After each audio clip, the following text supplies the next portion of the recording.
Hello friends, welcome back to our YouTube channel GK with me.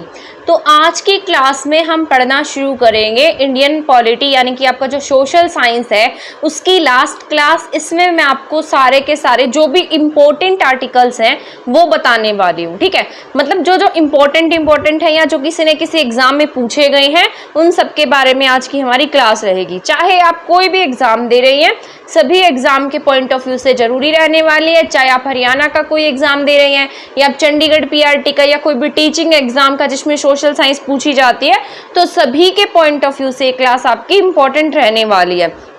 तो आपका ज़्यादा time नहीं लेते हुए हम आज की क्लास को स्टार्ट कर देते हैं। इसके बाद एक नेक्स्ट क्लास आएगी जिसमें मैं आपको पढ़ाऊंगी फेमस जो रिपोर्ट है और इंडेक्स है उनके बारे में। ठीक है, तो अभी पहले इसको पढ़ लेते हैं। भारतीय संविधान के आर्टिकल 1 जो है इसमें क्या कहा गया है, संघ का नाम और राज्य क्षेत्र के बारे में बताया गया है। ये मैंने आपको बताया था। आर्टिकल 1 जो है, जो भी पहला अक्षर होता है वो किसके बारे में बताएगा, हमारे देश के बारे में बताएगा। आपने भी देखा होगा कि आप पहले नंबर पर किसे रखते हैं, अपने घर को रखते हैं। तो फर्स्ट नंबर पर क्या आएगा हमारे पास में, संघ का नाम, यानी कि हमारा जो संघ है उसका नाम, यानी कि हमारे इंडिया का नाम, या राज्य क्षेत्र जो हमारा टेरिटरी है उन सबका क्षेत्र। तो ये सब किस में है, आर्टिकल 1 में है। ऐसा ही हमने अनुसूची 1 में भी पढ़ा था। तो जो 1 होगा, आर्टिकल 1 होगा, वो किसके बारे में होगा, संघ का नाम और राज्य क्षेत्र के बारे में होगा। इसके बाद मैंने लिखा आर्टिकल 5 से 11, ये आपका मोस्ट इंपोर्टेंट रहने वाला है। आपसे ऐसा पूछा जा सकता है कि नागरिकता जो है वो कौन से आर्टिकल्स में दी गई है। तो 5 से 11 तक के जो आर्टिकल है वो किसके बारे में दिए गए हैं, सिटीजनशिप के बारे में दिए गए हैं या फिर नागरिकता के बारे में दिए गए हैं। तो पहले हम क्या करेंगे, अपने देश में रहेंगे। देश के बाद 5 से 11 में क्या मिलेगी, हमें नागरिकता मिल जाएगी। तो आप ऐसे याद रखेंगे, 5 से 11 में क्या होंगे, नागरिकता मिल जाएगी। या आपको याद करने का तरीका बता रही हूँ, ऐसे याद कर लेना। 5 साल के होते हैं ना तो हम स्कूल जाने लग जाते हैं, और 5 से 11 साल तक हमें क्या मिल जाती है, नागरिकता मिल जाती है। 5 से 11 तक की एज में हमें समझ आ जाती है, तो उसमें हमें क्या मिल जाएगी, नागरिकता मिल जाएगी। तो बस याद करने का तरीका है, 5 से 11 में क्या दिया गया है, नागरिकता है, और 1 में क्या है हमारे पास में, संघ का नाम और राज्य क्षेत्र है। और 5 से 11 में किसके बारे में बताया गया है, नागरिकता के बारे में बताया गया है। इसके बाद मैंने आपको सारे फंडामेंटल राइट्स पढ़ा दिए थे, तो इसमें मैंने सारे तो नहीं लिखे हैं, जो आपके इंपॉर्टेंट रहने वाले हैं बस वही आर्टिकल इसमें ऐड किए हैं। वरना मैंने जब फंडामेंटल राइट्स पढ़ाए थे तो उसमें आपको सारे आर्टिकल डिटेल से पढ़ा दिए थे। तो आर्टिकल 14 जो है वो किसके बारे में बताता है, विधि के समान समक्ष समानता के बारे में बताता है, या हम इसे कह सकते हैं विधि के समान संरक्षण की बात करता है। यानी कि जो वंचित वर्ग है या पिछड़े हुए हैं उनके संरक्षण की भी बात करेगा, साथ साथ समानता की बात करता है। यानी कि विधि क्या होती है, कानून होता है, कानून के सामने सभी क्या होंगे, समान होंगे। तो आर्टिकल 14 किसके बारे में बताएगा, हमें विधि के समक्ष समानता के बारे में बताता है। तो 14 में क्या दिया गया है, समानता दी गई है। इसके बाद आर्टिकल 17 मोस्ट इंपॉर्टेंट है। यदि मैंने रिसेंट में एक एग्जाम दिया था उसमें एज इट इज पूछा गया था, तो ये बहुत इंपॉर्टेंट क्वेश्चन हो जाता है। तो आर्टिकल 17 किससे रिलेटेड है, आपका अस्पृश्यता का अंत। यानी कि जैसे आपके पहले छुआछूत वगैरह होती थी तो उसका क्या कर दिया गया, अंत कर दिया गया है। अगर आज की तारीख में आपसे कोई अस्पृश्यता या छुआछूत जैसे मामले अगर आप आज के टाइम में होते हैं तो उसके खिलाफ कार्रवाई होती है सुप्रीम कोर्ट में। ठीक है, वैसे सजा का प्रावधान है, इसके लिए कुछ एक्ट भी बनाए गए हैं। तो आपका आर्टिकल 17 किसके बारे में बताएगा, अस्पृश्यता के अंत के बारे में बताता है। इसके बाद में है आर्टिकल 18, ये भी आपका मोस्ट इंपॉर्टेंट है। इसमें क्या कहा गया है कि उपाधियों का क्या कर दिया जाएगा, अंत कर दिया जाएगा। उपाधियों के अंत से संबंध उन सब चीजों से है जो पहले, जैसे आपके यहाँ पर ब्रिटिश गवर्नमेंट का राज था, तो उस समय में जैसे ब्रिटिशर्स थे तो वो क्या किया करते थे, इंडियंस को खुश करने के लिए कुछ उपाधियां दे दिया करते थे। उपाधियों में जैसे मान लो वो मतलब जैसे सर की उपाधि दे दी, वॉइसरॉय की दे दी। ठीक है, ऐसे करके ना वो हमारे लोगों के बीच में फूट डलवाने का काम करते थे। तो जैसे ही न्यू गवर्नमेंट फॉर्म हुई, जैसे ही हमारा देश आजाद हुआ, तो उन्हें लगा कि हमें क्या कर देना चाहिए, उपाधियों का अंत कर देना चाहिए। लेकिन इसमें आपके भारत रत्न नहीं आएगा, जितने भी पद्म पुरस्कार हैं वो नहीं आएंगे, जितने भी आपके सर्वोच्च नागरिक सम्मान हैं वो सब इनमें नहीं आते हैं। ठीक है, उपाधियों में वो काउंट नहीं किए जाते। तो अब आप इसे कैसे याद रखेंगे, जैसे 18 है, 18 ये उपाधि लिखते हैं हम, ऊ से स्टार्ट होते हैं, तो जब हम इसे ऐसे करेंगे तो 8 जैसा बन जाएगा, और आगे 1, तो 18 में क्या है आपके उपाधि है, तो ये 8 जैसी शेप का लगा लेना इसे। तो आर्टिकल 18 उपाधियों का अंत है इसमें। इसके बाद ये मोस्ट इंपॉर्टेंट है 19A में क्या बताया गया है, अभिव्यक्ति की स्वतंत्रता। ये मैंने सारा का सारा आपको याद कराया हुआ है, F तक बताया था, F तो हटा दिया गया, जी तक बताया था, जो जी में आए रोजगार करो, तो ये मैंने आपको सारा कंप्लीट डिटेल से पढ़ाया था।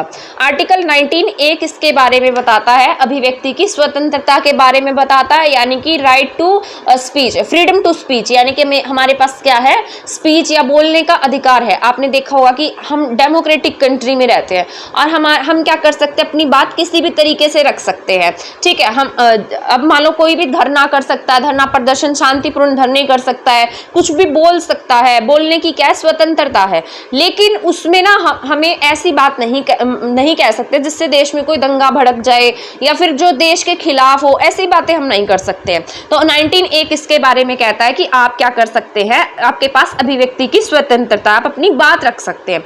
इसके बाद हम बात कर लेते हैं आर्टिकल 21 की।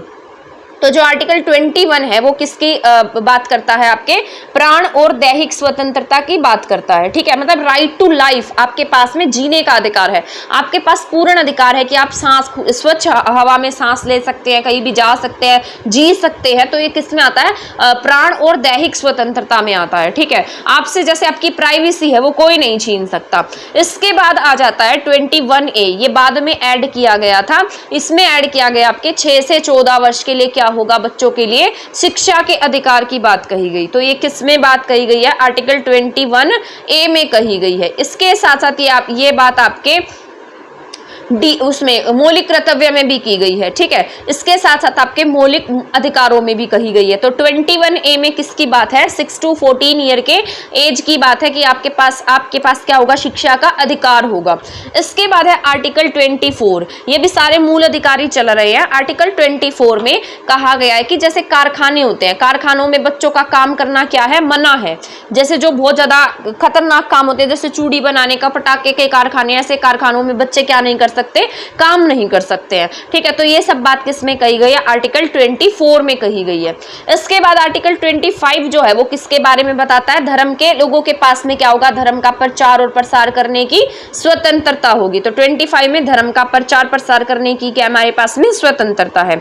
इसमें हमने क्या क्या पढ़ा, 1 में क्या है हमारे पास में, देश और हमारे क्षेत्र का नाम है, ठीक है। इसके बाद 5 से 11, 5 साल के होंगे तो क्या हो जाएगी, स्कूल में जाएंगे, 5 से 11 में हमें क्या मिल जाएगी, नागरिकता मिल जाएगी। इसके बाद 14 में क्या है, विधि के समान संरक्षण है। 17 में क्या बताया मैंने, असपष्टता का अंत। 18 की शेप 3 और इसको 8 बना देंगे तो क्या बन जाएगा, उपाधियों का अंत।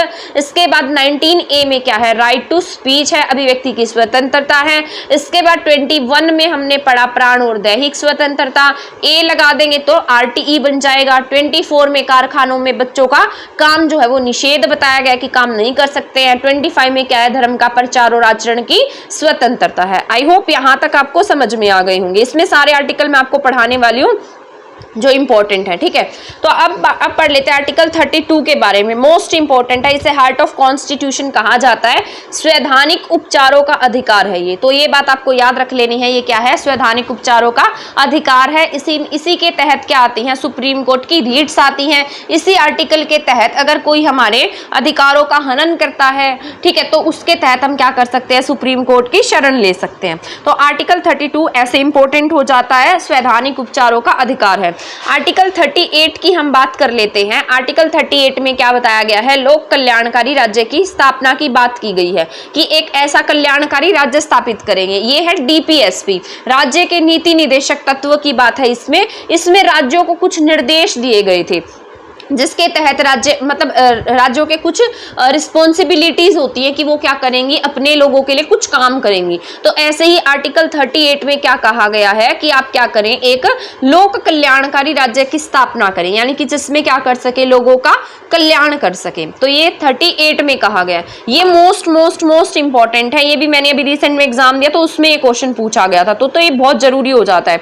तो आर्टिकल 40 इज रिलेटेड टू ग्राम पंचायत। तो ग्राम पंचायत से रिलेटेड आर्टिकल आर्टिकल 40 है, ये भी मैंने आपको इससे पहले जो क्लास पढ़ाई थी ग्राम पंचायत की, उसमें मैंने आपको आर्टिकल 40 के बारे में बताया भी था।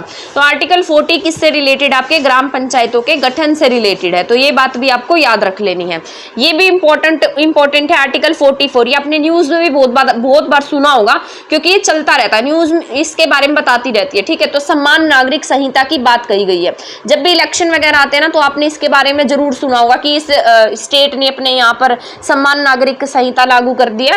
तो ये बात किसमें कही गई, 4-4। तो समान, देखो ये दोनों बराबर है, 4-4 है ना। तो ये किसकी बात करेंगे, समान की बात करेंगे। तो समान नागरिक संहिता किसमें है, 4-4 में है। और 4-0 में क्या दिया गया है, ग्राम पंचायतों का गठन की बात कही गई है।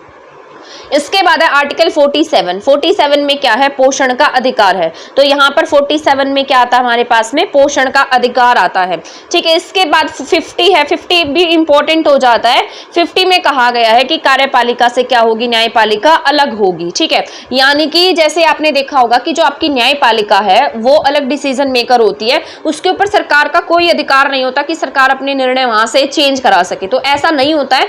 तो कार्यपालिका अलग होती है हमारे यहाँ और न्यायपालिका अलग होती है। न्यायपालिका मतलब जैसे आपके सुप्रीम कोर्ट अलग है और आपके संसद अलग है, ठीक है। तो इस तरीके से आप लगा सकते हैं, पार्लियामेंट अलग है और आपके जो सुप्रीम कोर्ट है वो अलग है, इंडिपेंडेंट है ये दोनों, ठीक है। तो 50 में क्या कहा गया है, बोथ आर इंडिपेंडेंट, यानी कि दोनों अलग होंगे। 51A में कहा गया है इंटरनेशनल पीस की बात कही गई है 51 में, ठीक है। तो आर्टिकल 51 में किसकी बात है, आपके यहाँ पर इंटरनेशनल पीस की बात कही गई है 51 में, यानी कि अंतरराष्ट्रीय शांति की बात कही गई है। इसके बाद आर्टिकल 52 की बात कर लेते हैं। 52 में क्या है, भारत का राष्ट्रपति यानी कि प्रेसिडेंट ऑफ इंडिया किस में, कौन से आर्टिकल में दिए गए हैं, 52 में कहे गए हैं। तो 52 किसके बारे में बताता है कि आपके यहाँ पर क्या होंगे, एक POI होंगे, यानी कि प्रेसिडेंट ऑफ इंडिया होंगे। इसके बाद आर्टिकल 53 की हम बात कर लेते हैं। तो संघ की कार्यपालिका शक्ति की बात की गई है। संघ में क्या होगी, यानी कि एक कार्यपालिका होगी, ठीक है। तो संघ सेंटर में कार्यपालिका की बात आर्टिकल 53 में कही गई है। 54 में प्रेसिडेंट के इलेक्शन के बारे में बताया गया है। 56 में इनका टेन्योर बताया गया है कि कितने साल के लिए होंगे, 5 साल के लिए होंगे। 56 में 60 में क्या है, शपथ है, और 61 में क्या है, राष्ट्रपति का निर्वाचन है। तो 52 से 61 तक का याद रखेंगे आप। 52 में क्या है, पहले क्या होंगे, 52 में POI यानी कि प्रेसिडेंट ऑफ इंडिया किस में बनेंगे, 52 में। 53 में संघ की कार्यपालिका शक्तियों की बात की गई है। इसके बाद 54 की बात कर लेते हैं, इनका क्या होगा, 54 में इलेक्शन होगा। 56 में क्या है, इनकी टाइम पीरियड कहा गया, पदावधि की बात कही गई है। 60 में क्या है, 60 में शपथ है, ठीक है, स से ही 60 और श से ही शपथ है। 61 में क्या है, आपके पास महाअभियोग लगाया जा सकता है अकॉर्डिंग टू आर्टिकल 61। तो इसको आप याद रखेंगे, 2-3 बार पढ़ेंगे ना तो आपको याद हो जाएगा, या जब आपके पास में जैसे मान लो ऑप्शंस होते हैं तब भी आप इसे अच्छे से कवर कर पाएंगे। इसके बाद 63 की बात कर लेते हैं। ये 72 भी आपके प्रेसिडेंट से रिलेटेड है, तो ये आपका इंपॉर्टेंट हो जाता है। 72 में राष्ट्रपति के क्षमादान की बात कही गई है कि अगर प्रेसिडेंट चाहे तो किसी के मृत्यु दंड को भी क्या कर सकते हैं, माफ कर सकते हैं। इसके बाद ये आर्टिकल 63 था, ये भारत के उपराष्ट्रपति की बात करता है, ठीक है। तो 63 3 2 जा 6, ये किसकी बात करेगा, 6-3 जा मतलब 6-3 किसकी बात करता है, उप राष्ट्रपति की बात करता है, ठीक है। तो उपराष्ट्रपति किसमें है, 6-3 में है। 72 में क्या है हमारे पास, राष्ट्रपति का क्षमादान है, तो ये याद रखना है। इसके बाद मोस्ट इंपॉर्टेंट है भारत के महान्यायवादी, ठीक है। तो ये इंपॉर्टेंट हो जाते हैं आपके भारत के महान्यायवादी। इनके लिए जो आर्टिकल है वो आपका आर्टिकल 76 है और ये मोस्ट इंपॉर्टेंट है, ठीक है। तो आपसे पूछा जाए भारत के महान्यायवादी का आर्टिकल, तो आप क्या टिक करेंगे, 76 टिक कर देंगे। इसके बाद ये मैंने आपको जब पार्लियामेंट पढ़ाया था तब मैंने आपको इसके बारे में बताया था कि हम इसे कैसे लिखते हैं। जैसे पार्लियामेंट है, पार्लियामेंट कौन से आर्टिकल में है, 79 में है। इसके बाद राज्यसभा है, राज्यसभा किस में है, 80 में है। लोकसभा है, लोकसभा किस में है, 81 में है। इसको हम ऐसे 7, ये ए जैसा है तो इसको 9 बना देंगे, ये पार्लियामेंट किस में हो जाएगा, 79 में है, ठीक है। आर को हम ऐसे 8 बना सकते हैं और ऐसे, मतलब इसको बस याद करने का तरीका है। तो 79, 80, 81 लिखेंगे, ऊपर PA लिखना, फिर RJ लिखना, फिर LS लिख देना। यहाँ पर 79, फिर 80, फिर 81, ये ऐसे याद रख लेना। पार्लियामेंट सबसे पहले आएगा, ठीक है। तो पार्लियामेंट कौन से आर्टिकल में है, 79 में है। 80 में राज्यसभा का गठन है और 81 में लोकसभा का गठन है। इसके बाद हम बात कर लेते हैं आर्टिकल 108 की। 108 आर्टिकल इसलिए इंपॉर्टेंट है क्योंकि इसमें दोनों सदनों की संयुक्त बैठक की बात कही गई है। आपको पता होगा कि मान लीजिए लोकसभा है और इसके साथ साथ राज्यसभा है, अगर दोनों किसी मुद्दे पर एग्री नहीं होती हैं तो राष्ट्रपति जी क्या करते हैं, इन दोनों की एक संयुक्त बैठक करा देते हैं, आपस में ये डिस्कशन करते हैं। आपने देखा होगा कि जैसे मान लो कोई अधिवेशन चल रहा है, एक दूसरे से बहुत ज्यादा लड़ाइयां कर रहे हैं, बोल रहे हैं, तो डिस्कशन होता है इनका एक टाइप का।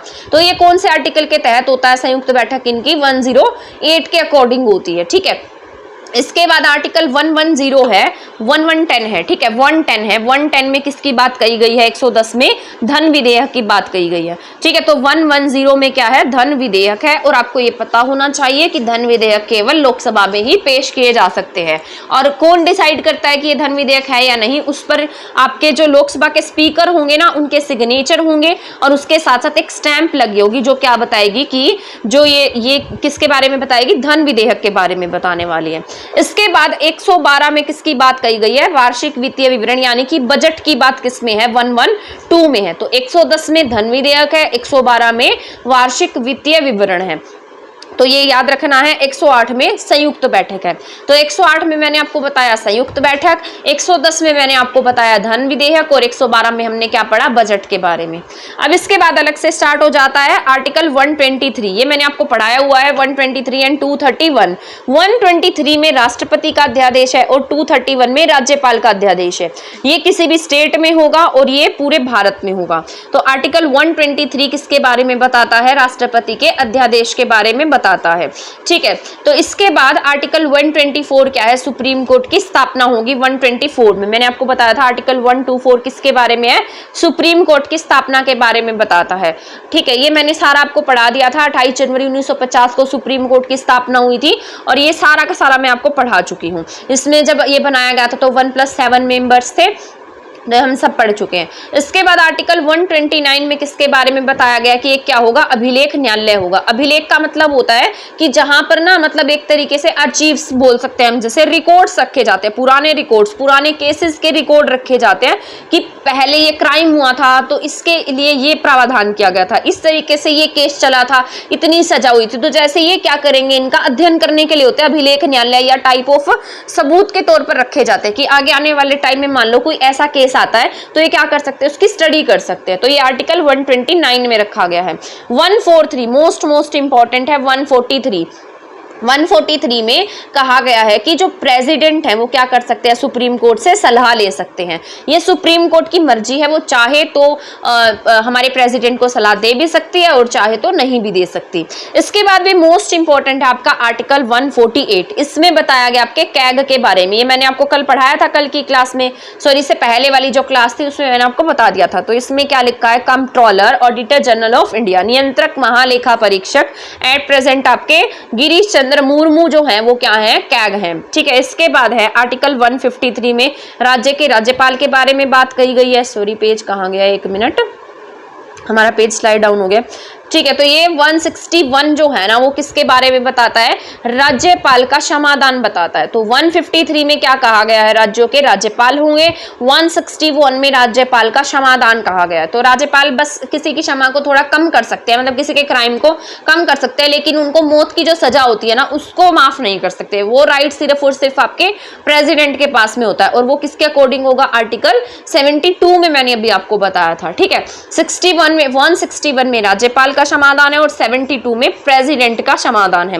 153 में क्या कहा गया है कि राज्यों के लिए क्या होगा, एक राज्यपाल होगा। अभी मैंने आपको बताया था 123 में किसके अध्यादेश की बात कही गई, आपके POI के अध्यादेश की बात है, लेकिन आर्टिकल 213 में राज्यपाल के अध्यादेश की बात है। ठीक है, तो ये आपको याद रख लेना है। इसके बाद अभी मैंने आपको बताया था 124 में क्या है, हमारे सुप्रीम कोर्ट है। वैसे ही आपके 214 आर्टिकल में क्या है, हाई कोर्ट है। ठीक है, तो इनको उल्टा कर देना, ये हाई कोर्ट हो जाएगा और ये सुप्रीम कोर्ट हो जाएगा। आई होप यहां तक के आपको समझ में आ रहे होंगे।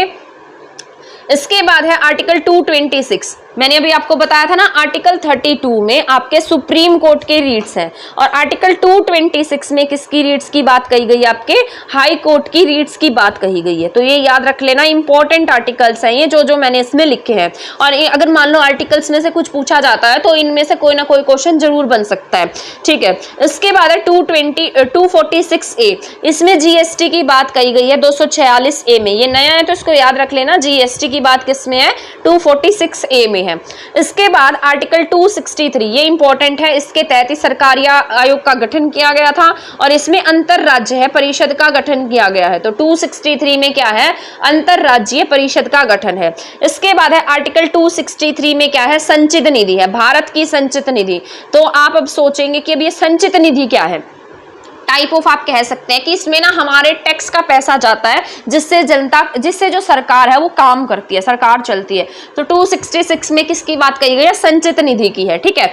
इसके बाद में है 266 में संचित निधि, 1 सेकेंड, ये पता नहीं क्या हो रहा है आज, कहाँ गया हमारा पेज, हाँ ये लास्ट पेज रह गया, बस इसमें थोड़े से आर्टिकल रहते हैं और आज के आर्टिकल्स आपके अभी पूरे हो जाने वाले हैं, ठीक है।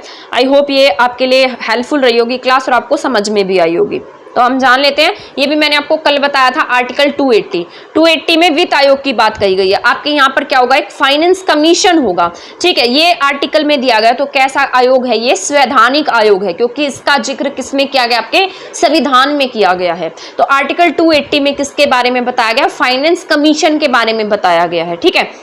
ये काम क्या करता है, राज्य और केंद्र के बीच में पैसे के बंटवारे का काम करेगा, ठीक। तो 300A में क्या है, संपत्ति का अधिकार है। पहले संपत्ति का अधिकार आपका मौलिक अधिकार था, पहले आपके पास में 7 फंडामेंटल राइट्स थे, लेकिन आज आपके पास में 6 फंडामेंटल राइट है, क्योंकि उसमें से आपका 19F जो ये संपत्ति का अधिकार है, मतलब जो संपत्ति का अर्जन था, संपत्ति का अधिकार था, उसे हटा दिया गया और उसे किस में रख दिया गया है, 300A में रखा गया है। और अब ये कैसा अधिकार हो गया है, कानूनी अधिकार है। 315 में किसके बारे में बताया गया है, यूपीएससी के बारे में बताया गया है। ये भी मैंने आपको बताया था, इलेक्शन कमीशन यानी कि निर्वाचन आयोग, किसमें, आर्टिकल 324 में है। इसके बाद में 338 में क्या है, आपके यहाँ पर अनुसूचित जाति आयोग का गठन किया गया 338 में। इसके बाद अनुसूचित जनजाति आयोग का गठन 338A में किया गया है। ये दोनों ही मोस्ट इंपोर्टेंट है, एग्जाम में पूछे जाते हैं, ठीक है। तो 338 में क्या है, एससी आयोग है और 338A में क्या है, एसटी आयोग है। इसके बाद राजभाषा किसमें मिलेगी, 343 में मिलेगी राजभाषा। आपके भारत की जो ये मतलब राजभाषा होती है, राष्ट्रभाषा नहीं है, ठीक है। तो ये याद रखना है, किसमें है ये, 343 में है। इसके बाद आपातकाल की बात कर लेते हैं, 352 में आपातकाल की बात कही गई है। इसके बाद 356 में राज्य आपातकाल यानी कि जिसे हम राष्ट्रपति शासन के नाम से जानते हैं, ठीक। तो इसके बाद है 360 में क्या है, वित्तीय आपातकाल की बात कही गई है। आज तक आपके देश में एक बार भी वित्तीय आपातकाल नहीं लगाया गया, यानी कि आज तक आपके देश में ऐसी कोई हालत नहीं हुई है कि जिससे आपके देश में इमरजेंसी लगानी पड़े, फाइनेंशियल इमरजेंसी लगानी पड़े। इसके बाद 368 मोस्ट इंपॉर्टेंट है, ठीक है। ये है आपका संविधान संशोधन, यानी कि हम चाहें तो संविधान में क्या कर सकते हैं, कुछ अमेंड कर सकते हैं, कुछ नया ऐड कर सकते हैं। अगर हम चाहें कि हमें हमारे संविधान में इसकी नीड नहीं है तो हम उसे हटा भी सकते हैं। तो ये किससे होगा, 368 संविधान संशोधन से होने वाला है, 368, ठीक है। तो 368 में हम क्या कर सकते हैं, संविधान संशोधन कर सकते हैं, यानी मतलब मूल रूप से जो हमारा संविधान है उसमें से नहीं हटाएंगे। जैसे मान लो हमने कोई अमेंडमेंट कर दिया और वो सही फिट नहीं बैठ रहा है तो हम चाहें तो उसे हटा भी सकते हैं, ऐसा हो सकता है, ठीक है। तो ये आपके जो आज के आर्टिकल्स थे ये सारे कंप्लीट हो गए हैं। आई होप आपको ये पॉलिटी की क्लासेस मेरी समझ में आई होंगी, पसंद आई होंगी, ठीक है, और आपको अच्छी लगी होंगी। तो प्लीज़ इसे शेयर भी कर दीजिएगा, क्योंकि अगर आप शेयर करेंगे तो मेरा फिर और क्लासेस बनाने का मन करेगा, ठीक है। अब मिलेंगे हम नेक्स्ट क्लास में हिस्ट्री की क्लासेस के साथ में। तो आपकी पॉलिटी की क्लासेस जो हैं वो यहाँ पर ख़त्म हो जाती हैं। जितना इंपॉर्टेंट टॉपिक्स थे पॉलिटी से रिलेटेड 14 to 15 क्लासेस में मैंने आपको कवर करा दिए हैं। इसी तरीके से 15 to 14 क्लासेस आपकी हिस्ट्री की होने वाली हैं और वो भी आपकी इसी तरीके से रहेंगी, ठीक है। तो उसमें भी हम पढ़ लेंगे मतलब हमारी जो मॉडर्न हिस्ट्री, ठीक है। तो मॉडर्न हिस्ट्री के बारे में हम पढ़ेंगे, बट इससे शाम को मैं आपको पढ़ाऊंगी रिपोर्ट एंड इंडेक्सेस के बारे में, ठीक है। हिस्ट्री की क्लासेस हमारी कल आएगी, आज हमारी पॉलिटी की क्लासेस जो हैं सोशल साइंस में वो कंप्लीट हो जाती हैं। तो इनको आप अच्छे से पढ़ लेना, देख लेना, एक दो बार समझ लेना, अपने नोट्स बना लेना, उनको पढ़ लेना, तो आप इन्हें भूलेंगे नहीं और एग्जाम में अगर इनमें से कुछ आ जाएगा तो आप उसे आसानी से अटेम्प्ट कर लेंगे।